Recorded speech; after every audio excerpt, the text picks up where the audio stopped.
Today we're looking at Leo XIII's encyclical Rerum Novarum, sometimes called on labor and capital, or on the working class. Yeah. And in fact, in the second section of the encyclical, Pope Leo, this is written in 1891, right. He says that we have thought it expedient now to speak on the condition of the working classes. Mm-hmm. Truth and justice dictate that the church needs to weigh in here. Yeah. And it's kind of amazing that this topic, the condition of the working classes, becomes the subject of this church document, which you could say sort of initiates what comes to be known as the genre of the encyclical. Yeah. Or at least Pope Leo XIII seems to have been the one to first write the documents that come to be known as encyclicals. And so he's aware of the fact that this is maybe an unexpected area for the church to be speaking on. Yeah. Something as human, as social, and in a way particular as the condition of the working classes. John Paul II notes that several encyclicals or church documents since Rerum Novarum have commented on that text, and he himself, John Paul II, wrote 3 encyclicals on social concerns, each one of which comments heavily on Rerum Novarum.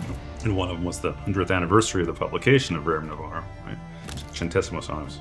That's right. Yeah, and in that text, John Paul II says that Leo XIII in Rerum Novarum created a lasting paradigm for the church when it comes to addressing this issue. Yeah. So I thought we could start by talking about what it is about this issue that's new for the church and why Leo XIII feels impelled to write on it. Yeah, that's a good question. I think it's part of the fact that the church has always felt a great concern for the poor. I think that's part of what's motivating, that we're at a time where, the way Pope Leo speaks about it in the introduction, where it seems like there's fewer protections of the poor, of the working class, the poorest of the poor in some ways even, in an age where he says not only have the guilds, right, which used to sort of protect the laborer back throughout the period after or maybe even in the late feudal times, but certainly into the modern period, guilds were getting outlawed, I guess, about 100 years before this. And so that protection, the sort of like proto-unions of sorts, right? Mm-hmm. But government-sanctioned unions, I think, is what the guilds were. They are on their way out, and the Pope says, I think on the second page, something like, in addition, he says, in any case, we clearly see, and on this there's general agreement, that some opportune remedy must be found quickly for the misery and wretchedness pressing so unjustly on the majority of the working class. For the ancient working men's guilds were abolished in the last century, and no other protective organization took their place. Public institutions and the laws set aside the ancient religion. Hence, by degrees it has come to pass that working men have been surrendered, isolated, and helpless to the hard-heartedness of employers and the greed of unchecked competition. So part of, I think, what he's saying is motivating this is that there's no one really institutionally devoted towards protecting the poor, and their situation is getting worse, because he also stresses in those opening pages that the rich have a lot of the wealth is being concentrated in a few, and the poverty of the poor is getting more pronounced, right? That's the sort of thing you hear even now as well. So someone needs to speak up in their favor, and the church has that kind of authority. The church has always had Christ has always had a special eye and a place in his heart for the poor. So that's part of it. Mm-hmm. I think the other half of it's the rise of socialism, which is really making its appearance for 50 years or so since before Rerum Novarum, and that is offering a kind of guidance or formation to the poor who are feeling oppressed. Right. Yeah. And the church is saying socialism's not the way, right? So they're both addressing a real evil, maybe, right? But the church is saying that what the socialists are offering is a cure that's worse than the illness, I think. Yeah. It was striking to me when rereading this, so we had done our conversation on the Communist Manifesto a while back, and initially the occasion for both documents is the same. The same, yeah. Right? The fact that there's this injustice, you've got this great gap between those who have and the many laborers who have not. And Marx is so Leo is writing only about 50 years or so after the manifesto is published. And Marx is only dead a few years at this point in 1891. Engels is still alive. So Right. yeah, they're facing the same reality, more or less. Yeah, but as early as paragraph 4, Leo brings up this remedy, as though this is all part of his rationale, like you're saying. The fact that the communist or socialist remedy has been proposed, but it's predicated on envy, on the poor man's envy of the rich. It has to do with the abolishing of all private property, and as well as we saw in the case of the manifesto, the abolishment of the family. Yeah, right. And so Leo devotes the first 3 subsections of his encyclical to an examination of the 3 ways in which the proposed socialist remedy would be disastrous. Yeah. He says that it would hurt the working man more than he's already suffering. It would be emphatically unjust, and it would create utter confusion in the community. Yeah. So it's interesting to note that there's a big project here in Rerum Novarum, even though, like the manifesto itself, it's a relatively brief document. But he not only needs to show what the problem is with the socialist proposed remedy, but then propose a better remedy on the part of the church. Yeah, that's right. And the way that you read this, in fact, right? But the first thing that he targets or he proposes as you would think since this is a Catholic or a religious document, that the first error he would target on the part of the socialists was their atheism, right? And that, of course, comes up, the atheism and materialism. But the first thing he goes after is their view of private property, right? That what they're concerned, one of their main targets, the thing that has to be eliminated before we can ever have this kind of protection of the poor and a healthy civil order, is their view is to get rid of all private ownership.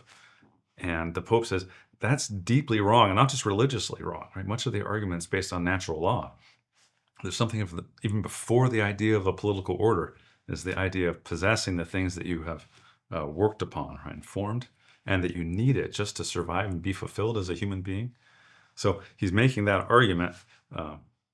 And so in that respect, the first parts of this encyclical, despite the fact that he quotes a lot of scripture, is arguing from natural reason, right, to show that that's the first mistake, that we should all be able to agree. Even the non-believers with the believers should be able to agree about this. That's finally destructive. Yeah, that's really interesting. It's fairly close time-wise to this encyclical that we have Leo XIII, one of his other famous encyclicals, Aeterni Patris, on the restoration of Christian philosophy. And it's interesting that I was recently reminded of the fact that when we tend to think of that encyclical, we think of a call for the rehabilitation of Aquinas' thought. Right. It's ultimately in the context of social concerns. That Leo very much has on his mind a revivified Christian philosophy, the working of natural reason, like you say, within the church, but for the sake of, in large measure, for the sake of the life of man here on earth and how things are going. Yeah. And that's maybe just to restate something that was implicit in what we said before. That's one of the reasons why the Pope feels like he has to speak up here, is that he's not simply looking at an isolated thing that the poor are very poor and their life is miserable and the rich are accumulating most of the wealth. He's saying that in some respects, the whole order of human interaction is being threatened by the current state of affairs, right? And being threatened both by injustices maybe on the side of unbridled capitalism, but also further injustices, maybe greater injustices, coming from those who would overthrow that economic order, right? Because that economic order is closely related to a political order, right? And without the order of society, right, human beings can't flourish, right? Can't be happy.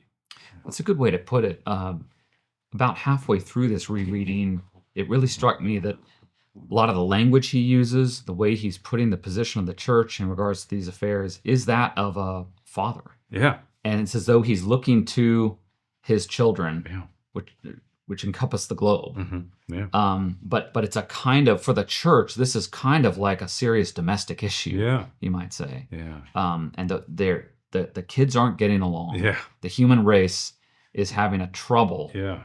sort of as a family. Yeah.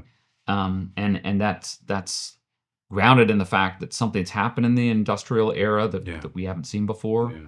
That more of the globe has been civilized, Yeah. though certainly many parts remain uncivilized. Yeah. Yeah, that conflict point in particular, he notices that, of course, there's going to be tensions between employer and employee, and maybe between different classes within society. But that tension can be a constructive tension. It can actually become a kind of harmony, whereas the way the socialists, or at least the way Marx describes it and the way Pope Leo describes the socialists more broadly, is that tension has to be a conflict. It has to be a kind of hatred, right? And so that the kids that aren't getting along in your analogy there, right, must in the end hate each other, and finally someone's going to kill the other. For Marx. Yeah, for Marx. Yeah. Right. In other words, that political family is an impossibility. It can't be a stable thing, right? Yes. And so it's no accident that this document, again, fairly brief, but it includes a serious consideration of the family, very much in the midst of this broader sort of economic or social consideration. Yeah. Yeah, in fact, it even almost seems to come up, the way it comes up the first time is in that discussion of private property, that defense of private property in the early parts of the encyclical, where he seems close to saying, just as the Marxists or the socialists think that the right to property has to be destroyed, right? They seem to think that must destroy the family itself, because the Pope even says, in some way, your spouse and your kids are yours, right? And you are theirs, right? You're sort of mutual property, privately holding, maybe you might say commonly holding, but to the exclusion of other families, right? Other communities. You belong to each other, right? And if private property must be protected, according to Pope Leo, then the family itself will be protected for analogous reasons, maybe not identical reasons, because it's not as though your kids are your slaves or something like that. But they are yours, and they're not someone else's, right? And same is true of your spouse and vice versa, right? You with your spouse. And so the arguments again in favor of private property are also arguments finally in favor of the family as a kind of unit, which is kind of a surprising connection to make, but he does make it, I think. Yeah, and it points to this realm of what John Paul II ends up calling the integral human ecology. That as a term that sort of suffices to see the inclusion of these two realms, family and economics, as in some way together. Yeah. And it's a fitting response to Marx, because Marx doesn't stop at private property and its abolition, but he claims that the fundamental division of labor is one that's sort of been invented or created within the family. And that's why the family has to go. Yeah, that's the first instance of exploitation. Parent exploiting the child, and maybe even husband exploiting the wife. Yeah. Right. Yeah, so just as Pope Leo sees those two things as inseparable, so does Marx, right? The elimination of private property, elimination of the family, right? Yeah. And that's both your relation with your spouse and your relationship with your kids as well, right? That must all be loosened up, right? Yeah, so why don't we get into some of the arguments on behalf of private property and what that means? Because this isn't, while as you say, the first argument has to do with this topic, Leo's always aware of the fact that it's contextualized within the broader whole that is the Catholic worldview. What is significant? What is so important about private property, and what does he mean by a right to private property? It seems like we can talk about that. Yeah, I think. Yeah, well, he's kind of. He's subtle enough that the later encyclicals, both Pope Pius XI, when he writes Quadragesimo Anno, and John Paul II, when he writes Centesimus, and I'm told Paul VI wrote one as well on the 80th anniversary of Rerum Novarum. I guess what I'm trying to say here, and interrupting myself in the middle of saying, is that he says some things that are general enough that they need to be explained more, and so it's sometimes I find difficult to nail down some of the distinctions that Leo's making. But I think he's thinking that activity of labor itself is what produces private property, and that there's a dignity to human beings undertaking labor, them putting work into things. And that's what makes them theirs, their own, because their own personality goes into the object to some extent. Right? He uses language that's almost like he's using Marx's philosophy against him. And I don't know if I think it's in paragraph 9. If it sounds like our translations might be a little bit different, but he says, now when man thus turns the activity of his mind and the strength of his body towards procuring the fruits of nature, by such act, he makes his own that portion of nature's field which he cultivates, that portion on which he leaves, as it were, the impress of his personality. And it cannot but be just that he should possess that portion as his very own and have a right to hold it without anyone being justified in violating that right. So at least there he's stressing what property is, insofar as it's somehow yourself going into the thing you're working on, right? Mm-hmm. Not just your sweat, but even your thoughts, if you will, your plans, your intentions, I guess. And Marx said something similar, but what Leo says is that implies that it's in some way inalienable, right? That it can't be taken from you, right? Yeah, that's a really interesting note that the premise in some way is using a Marxist theme against itself. Right. That labor is acknowledged as really important. Yeah, and I think St. Thomas says it himself too. So it's not really original with Marx, but it's using Marx, and I think against himself. Yeah, he a little bit before then he's talking about human nature as different from the other animals. Yeah, and the way in which the other animals. When you think about this question, what do they need? Do they need something like property or private property in the broadest sense? Well, of course not, because what animals need, or non-human animals, are passing these transitory goods like food, and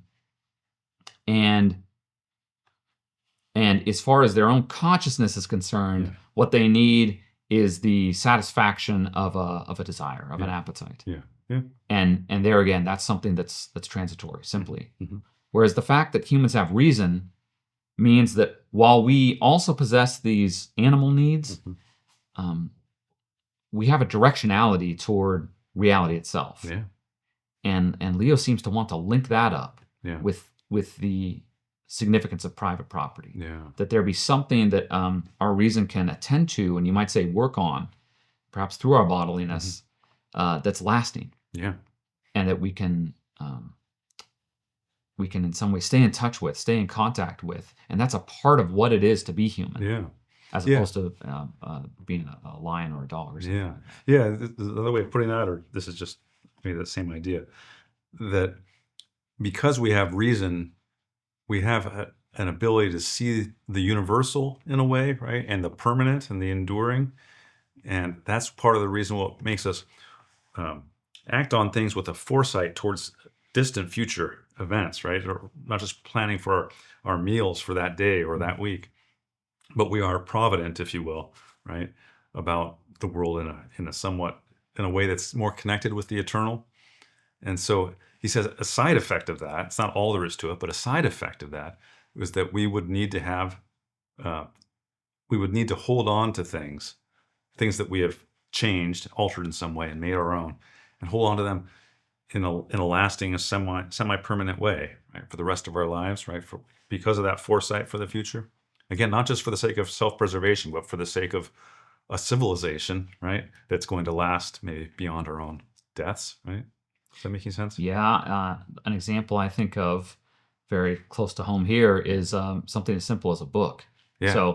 So our profession involves reading and helping others read these great texts. And I find that if I were to suddenly be presented with a brand new, clean copy of some text that I've read for several years and made notes in the margins, I'd be almost lost. Yeah, starting over.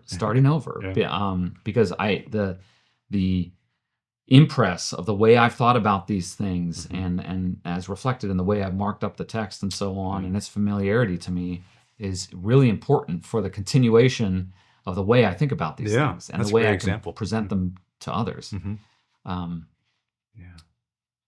So that leads maybe into this a different dimension, but equally important, of what he wants to get at, which is the use of private property. Yeah. So he's giving the arguments we've laid out for the importance of private property, but he doesn't want us to walk away from these arguments thinking, oh, therefore, it's entirely right and natural that we should simply accumulate things to ourselves and then do with them as we please, and that's the end of the story. Yeah. But rather, the book is involved in, hopefully, my communicating something to others that's beneficial, something of the truth, helping them to see whatever truth the author has. So the use of the private property is ordered toward a more common benefit. Yeah, or good. yeah. He puts that in a really nice way. That's on the same page, paragraph 8. He says, the fact that God has given the earth for the use and enjoyment of the whole human race can in no way be a bar to the owning of private property. For God has granted the earth to mankind in general, not in the sense that all without distinction can deal with it as they like, but rather that no part of it was assigned to any one in particular, and that the limits of private possession have been left to be fixed by man's own industry and by the laws of individual races. Moreover, this is maybe the more important part, the earth, even though apportioned among private owners, so he doesn't deny that private property, right? Some people own this part of the land, and not everyone owns that part of the land. It ceases not thereby to minister to the needs of all, inasmuch as there is not one who does not sustain life from what the land produces. Those who do not possess the soil contribute their labor. Hence, it may truly be said that all human subsistence is derived either from labor on one's own land or from some toil, some calling, which is paid for either in the produce of the land itself or in that which is exchanged for what the land brings forth. So I think he's there saying, even if it's true that I'm going to be the one who owns this hunk of land, right? It's still for you, insofar as, say, you're going to labor on it, or you're going to labor on something else, produce a salary through which you buy stuff that somebody who has labored on the land produces. So I think he's still saying there is a sense in which all the ownership is still ordered towards the whole community, even if there is private ownership, right? Does that make any sense? Yeah, in fact, you might be able to say that, well, it sounds like what he's saying is private ownership is an important means by which this greater common good is served. Yeah. That it's left, how does he put it? That God left the limits of private possession to be fixed by man's own industry. Yeah. So it's a credit to the human being that he or she can think about the gifts that they've received from God and how to employ those talents and what part of the earth, broadly speaking, and the earth's goods they're able to work with and thereby contribute something to those in need. And he even says something that's related to that. I don't think it's in this same passage, where he says something like, we have a sense, we have a overly romantic view that nature just produces all the fruits of the land by itself, right? But nature does do that, but it does it far less efficiently than after man's gotten his hands on nature and figured out a way to make it produce much more, or maybe much better, right? Yeah, the way John Paul II comments on that in Centesimus Annus is to say, yes, the earth is God's sort of primordial gift to humans, but that gift requires completion through the right response, and that response is human work. Yeah, right, yeah. And so the food that will produce everything is not really just, it's not like the apple trees are all just there waiting for us, and then along comes Mr. Finley and he says, this is my apple tree, you can't have any of it, right? But you need to claim the not very fruitful tree and train the tree to produce more fruitfully, right? And that actually produces a potentially, or at least a relatively unlimited supply of food. So it's actually more people can be fed because of labor happening, right?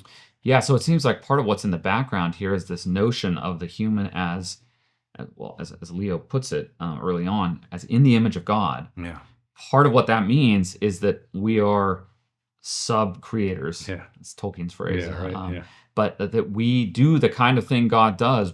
God gives the gift in this foundational way, but we, in a certain sense, elevate that gift. We make it more suited for the very creature that the gift was given to. Yeah. And it's thanks to our minds that we're able to do that, right? It's the art of cultivation, right? The word cultivation itself comes from a Latin word that sort of means devotion to the thing you're cultivating, right? That's why the word cult and the word cultivation come from the same place. Almost has a semi-religious implication. You're sort of taking the tree and you're taking care of it and nourishing it so that it actually can become more fully whatever it was latent in it, right? But you can only do that because you've learned how trees work more, right? Whether from experience or from science or the advances of technology, right? Such that you can, what Marx would call exploiting the tree, right? Which is actually making the tree more fruitful, right. Literally, right? Right. Yeah. So it's a much nobler vision of the human than what you have in Marx. Yeah. And that's to say nothing of the sheerly pragmatic problems that Leo lays out with Marx's principle. Yeah. Right. That in fact, once you start removing private property, private ownership, the first one to suffer, the poor, is the worker. Yeah, the worker himself. The one who's poor, and that's something that you don't find addressed in the manifesto. Yeah. No, it's the assumption is that problem will solve itself and it's almost even in a way rejected by Marx insofar as Marx focuses everything on despoiling the wealth of the rich, and he doesn't recognize that probably the first step is in making a government that will professionally, if you will, do that, taking away the wealth from the rich. It will have to target the poor first, right? And they will lose what minimal property they might have, and so their poverty will become even worse, I think, in the short run. And Marx promises in the long run, the problem will solve itself. But it's not at all clear that's what's happened, in fact, in nations that have tried to be socialist. Right? That's exactly right. And that's a big theme. You see it in Leo, but even much more in the later encyclicals from later popes who've had the dark benefit of having lived through the 20th century and seeing the communist experiment actually run its course to such a great degree, and the human misery that's quantitatively and qualitatively beyond what could have been imagined. Yeah, it's one of the things that's remarkable. I found reading John Paul II's encyclical in 1991. He has a whole chapter that's just called 1989. Yes. What happened in that year, right? So the dissolution of the Soviet Union, the collapse of the Berlin Wall, the reunification of Germany, and all these Warsaw Pact nations now losing the totalitarian communist control, right? And it's kind of remarkable to him to read an encyclical, which is relatively rare among encyclicals, for the author, the Pope, to dilate at length on historical events, recent historical events. In that case, just 2 years before he writes that encyclical, that he's able to see what kind of the socialists and the Marxists' complaint has always been the dehumanization of the poor in the hands of the capitalist. But John Paul II's pointing out that it happens much more efficiently in the communist nations, right, that were under the Warsaw Pact. Yeah, he's got a wonderful passage in there where he talks about alienation. Yeah. And of course, Marx, that's a term that's big for Marx. Yeah. That Marx regards the worker as having been alienated on account of these systems of injustice. And alienated from each other and alienated from his work as well. Yeah. That's himself, right. In that respect. Yeah. And what John Paul II ends up saying is that true alienation occurs when man is cut off from God. Yeah. And really cuts himself off from God, because part of the domino effect of that is that man is no longer able to give of himself to another. Yeah. And that goes back to what Leo's saying, that without some natural recognition of the importance of private ownership and property, there's a way in which the human isn't able to give of himself. Yeah. Right. And it also goes back to the family. It's within that family structure that we first learn how to give of ourselves to another. It's sort of built into a family structure, right? Yeah. And to think of that being abolished, then what results is the ultimate alienation. Yeah. Right. A human simply doesn't know how to give of himself to another human. Yeah.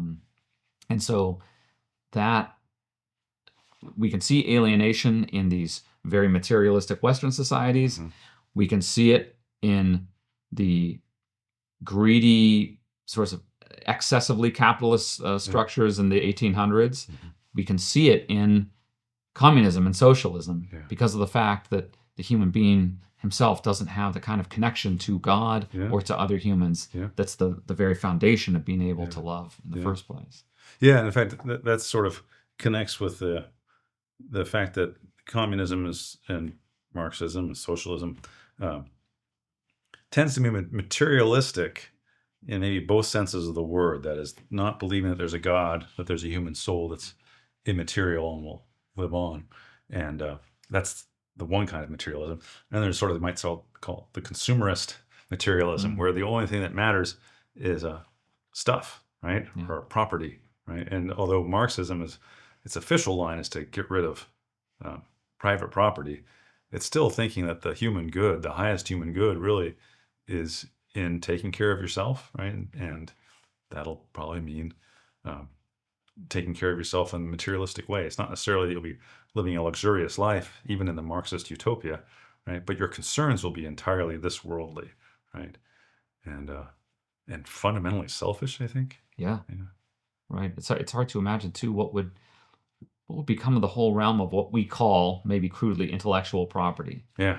Right. Yeah. Someone working on a poem or a piece of music or a screenplay, whatever it is, that just to try and conceive of that as possible in a society where there's no sense of private ownership or property, it would be contradictory, I suppose. Yeah, that's right. Yeah. Yeah, do you think this is right? As what you were saying made me thinking about alienation from your neighbor. I was thinking, and I mentioned this earlier, that one of the main tenets of socialism, and that Pope Leo argues against, is the idea that human relationships are finally always based on conflict, and certainly based on class warfare. That's explicit in Marx, at least. It seems like society can never be a community, can never be harmonious at all without the, in the Marxist view at least, is because there's always, the rich have to always be hostile to the poor, right? He says that's just what capitalism is, right? Exploitation of the poor. And the poor have to always hate their oppressors, right? And in the end, both the perverse version of capitalism, what Pope Pius XI in Quadragesimo Anno will just call liberalism, where there's complete free reign of the capitalist. The market is so free that there's the political order is not even looking out for the good of the community, much less the poor in particular. But in that circumstance, it seems like the capitalist will think that everything is about getting as much as he can for himself, but then the Marxist says on the opposite end, everything must be acquired and grabbed by the proletariat, right? And the rich will disappear or more likely be killed or somehow, right? Or fade away, right? And one of the things that Pope Leo is saying is, no, there's no reason why it has to be a zero-sum game in that respect, such that everything is possessed by the rich or everything is possessed by the poor, right? There needs to be a way of finding a harmony or a balance, he says at one point, such that there can be maybe a helpful kind of tension, or even says conflict might be okay, but it doesn't have to be a destructive conflict, right, between those different classes. That's right. Yeah, this is in, for example, paragraph 19. Yeah, okay. Yeah, good. It's directly addressing this great but awful premise of Marx. He says, the great mistake made in regard to the matter now under consideration is to take up with the notion that class is naturally hostile to class, and that the wealthy and the working men are intended by nature to live in mutual conflict. Yeah. So irrational and so false is this view that the direct contrary is the truth. The direct contrary is the truth, right? Yeah, just as the symmetry of the human frame is the result of the suitable arrangement of the different parts of the body, so in a state it is ordained by nature that these two classes should dwell in harmony and agreement, so as to maintain the balance of the body politic. Yeah. Each needs the other. Capital cannot do without labor, nor labor without capital. Mutual agreement results in the beauty of good order, while perpetual conflict necessarily produces confusion and savage barbarity. Yeah. And then he calls on Christian institutions to really point the way toward what an appropriate balance would be. Yeah. And in all of this, you can see the wisdom of the revealed fact that humanity has fallen. Yeah. That it's good fundamentally, but fallen. Yeah. So the fact that we see injustices and greed and rapaciousness isn't shocking because of the fact that we're fallen. Yeah. And yet, because of the fact that even prior to our fall, we're fundamentally good and intended by God and made in his image, leaves open the way for, especially in light of Christ's redemptive work, for a higher unity to come about between peoples than Marx could have ever thought about. Yeah, there's even a point in which Pope Leo will say that maybe about halfway through the encyclical, where he sort of shifts. Yeah, that's paragraph 21, so not far after where you were reading. So after he's given sort of the arguments in terms of the natural order of things and how the natural law tells us the relationship of private property and different parts of society should relate to each other, he says the church calls us to a higher approach, not just the level of justice, but beyond that. He says, beginning of 21, but the church with Jesus Christ as her master and guide aims higher still. She lays down precepts yet more perfect and tries to bind class to class in friendliness and good feeling, right? So before, just the level of nature with the fall mixed in, right?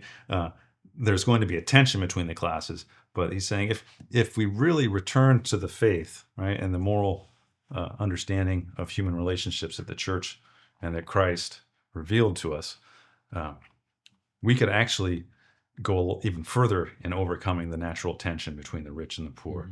Not just get over envy, right, or greed, but to actually make a genuine kind of friendship and community. He's not proposing the way Marx and the socialists propose to finally do away with rich and poor, right, and achieve harmony through homogeneity, right? But he says there's always going to be a kind of hierarchy, right? There's going to be an employer and employee, right? But there's no reason why that hierarchy is incompatible with friendship, right? With a real community, right?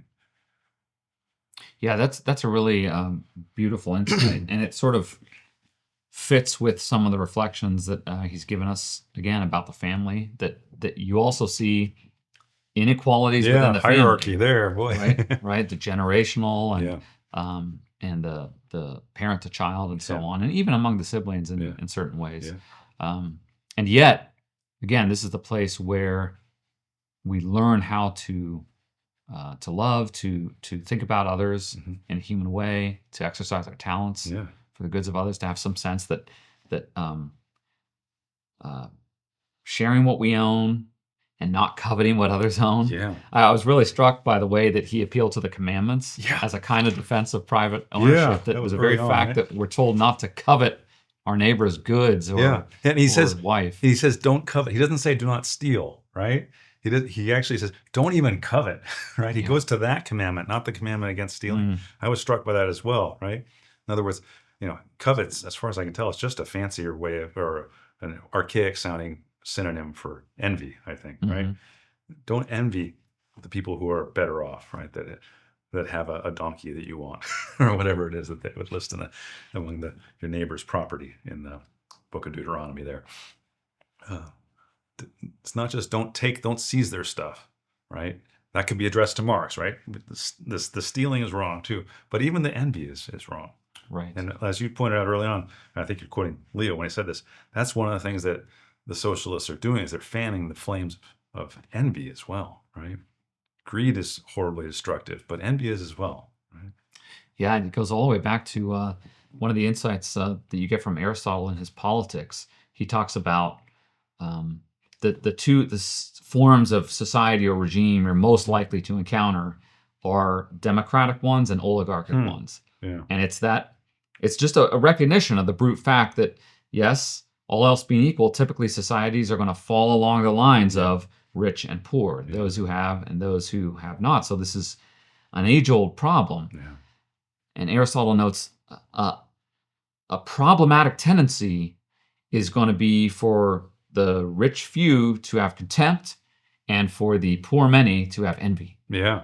But even from a natural perspective, Aristotle sees that humans are sociable by nature and that this isn't something we should be content with. Yeah. Now, obviously there's a much fuller treatment you can get of that when you do have the Christian revelation, and that you have Christ coming to earth as one who is in fact poor, and so on. Yeah. But I think we're seeing part of that ability of natural reason to approach these problems, and then be buttressed by Revelation. Completed by what Revelation has to say. Yeah, in fact, there's even a nice line along those lines where you remember, I guess you made this point earlier, but although he's one of the things that Pope Leo is trying to say here is that the poor should resist the temptation of envy. He's also addressing the rich. And one of the things he points out, there it is, paragraph 22. Therefore, those whom fortune favored are warned that riches do not bring happiness from sorrow, and are of no avail for eternal happiness, but rather are obstacles, that the rich should tremble at the threatenings of Jesus Christ, threatenings so unwanted, that's wanted with an O, right? Uncustomary, right? In the mouth of our Lord, and that a most strict account must be given to the supreme judge for all we possess. Right? So he's there's a warning there for the rich, right? Yeah. That says, notice how Christ spoke about the rich. Notice that he really did have a special place in his heart and his concern and his actions for the poor. Yeah. And there's a lot of woes that he levels in the Gospels against the rich, as if to say, yes, you are greatly blessed by having this wealth, but it's also extremely dangerous to your soul and a great opportunity, right? Yeah. You could be going and doing great things with this wealth and serving the poor in some way. He even goes on actually talking about the philosophers. He says, the chief and most excellent rule for the right use of money is one the heathen philosophers hinted at, even the heathens, if you will, right? But which the church has traced out clearly and has not only made known to men's minds, but has impressed upon their lives. I think it's the next thing he says. It rests on the principle that it is one thing to have a right to the possession of money and another to have a right to use money as one wills, right? That's followed up by a statement that that Leo gives us from Aquinas to the effect that man should not consider his material possessions as his own, but as common to all. Okay. That's a really interesting way to put it. It's challenging that possessions, it's natural for possessions to be privately owned. Yeah. That is a right, in fact. Yeah. And yet we should not consider them as our own in some way. Yeah, in fact, John Paul puts it in a really nice way in Centesimus Annus. I'm not sure I could find it at the drop of a hat, but no, that's not it. He says something like, there it is. He says, I'll just read the relevant sentence. Moreover, it's becoming clearer how a person's work, and he's saying, maybe I'll just read the whole paragraph in its context. He says, at one time the natural fruitfulness of the earth appeared to be and was in fact the primary factor of wealth, while work was, as it were, the help and support for this fruitfulness. In our time, the role of human work is becoming increasingly important as the productive factor both of non-material and material wealth. Moreover, this is the point I wanted to stress, it is becoming clear how a person's work is naturally interrelated with the work of others. More than ever, work is work with others and work for others. It's a matter of doing something for someone else. Right? He's, of course, not denying you're laboring in part for your own good, right? But it's essentially work is more based on a community now than it used to be, right? Insofar as you have co-workers, right? Literally. And the goal is to serve the other, right? Other people. Right? It's a communal. It's ordered towards the common good more explicitly now, especially since the market's become more elaborate. Yes. Yeah, exactly. There's so many insights here, especially when we take these two offices together. We'll have to do another episode on maybe we will. The completion of these. I feel like we scratched the surface. Yeah. Well, it's a good start. Yeah. Thanks, Sean. Bruce.